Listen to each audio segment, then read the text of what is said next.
Guys, you are watching Vijay's Classroom.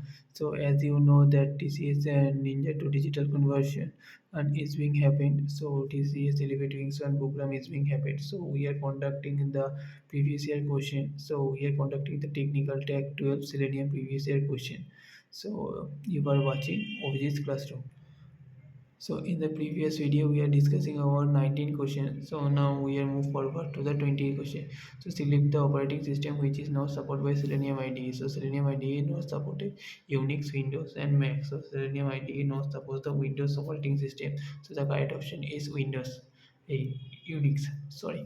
So Selenium RC is used for the Selenium RC is for so we have to know that to run your test against the different browser on the different operating system. So we are running the our test script with the different browser with the different operating system.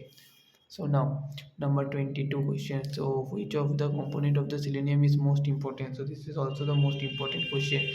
So the most important component of the Selenium is Selenium IDE, WebDriver, Selenium Grid, Selenium Remote Control. So the correct answer is WebDriver. So WebDriver is the most important component of the Selenium.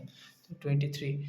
So which of the four component of the Selenium known as Selenium 2? The Selenium IDE, WebDriver, Selenium Grid, and Selenium Remote Control. So the correct option is WebDriver. So WebDriver is known as Selenium 2. Selenium 2. So thanks for watching. If you need this type of content, please like, share, subscribe to my channel. Thanks. Bye.